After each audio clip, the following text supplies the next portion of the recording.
Ukraine যুদ্ধ হওয়ার আগে ইউক্রেনে পড়া শিক্ষার্থীর সংখ্যা ছিল মোট ৭৬,০০০। ইন্টারন্যাশনাল স্টুডেন্টদের মধ্যে বেশিরভাগই ভারত থেকে যাওয়া স্টুডেন্ট ছিল, তাও মোটামুটি ২৫ থেকে ৩০% ভারতীয় স্টুডেন্ট ছিল।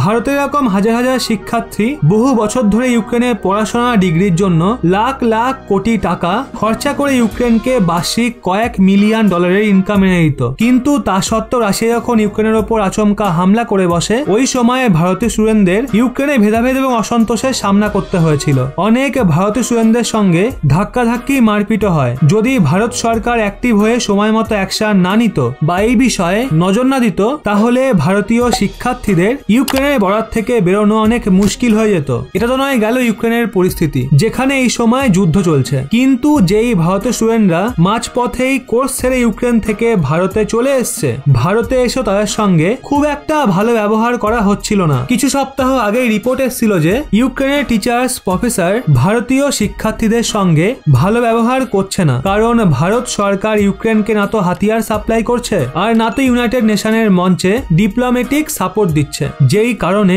ইউক্রেনের কিছু প্রফেসর অনলাইন ক্লাসের সময় ভারতীয় স্টুডেন্টদের সঙ্গে মিসবিহেভ করছে। এখন তো ভারতীয় শিক্ষার্থীদের অনলাইন ক্লাস চলছে, কিন্তু কাল যখন ভারতীয় স্টুডেন্টদের ইউক্রেন যেতে হবে, তখন সেখানেও আমাদের স্টুডেন্টদের টার্গেট করা হতে পারে। এছাড়া MBBS BDS এর মতো মেডিকেল ডিগ্রি, এগুলো তো ভারতীয় স্টুডেন্টরা অনলাইন বোর্ড থেকে কমপ্লিট করতে পারে না। অনেক কোর্স এমনও রয়েছে যেগুলোর জন্য প্র্যাকটিক্যাল নলেজ থাকা ভীষণ জরুরি। এক্ষেত্রে ভারতের সরকার চেষ্টা করছিল যেই সমস্ত স্টুডেন্ট ইউক্রেনের কোনো প্রতিবেশী দেশে গিয়ে তাদের বাকি পড়াশোনা কমপ্লিট করুক, যেন তাদের একটা বছর নষ্ট না হয়। ভারতীয় বিদেশ মন্ত্রী ডক্টর এস জয়শঙ্কর মহাশয় গত সপ্তাহে বলেছিলেন যে ভারতের স্টুডেন্টদের সেটেল করার জন্য ভারত সরকার পোল্যান্ড এবং কিছু ইউরোপিয়ান দেশের সঙ্গে আলোচনা করছে, কিন্তু এখনো পর্যন্ত কোনো দেশ পুরোপুরি রাজি হয়নি। কিন্তু এখন রাশিয়া ভারতের স্টুডেন্টদের জন্য সামনে এগিয়ে এসছে। রেফারেন্স হিসেবে আপনারা স্ক্রিনে আর্টিকেলটা দেখুন, যা অনুযায়ী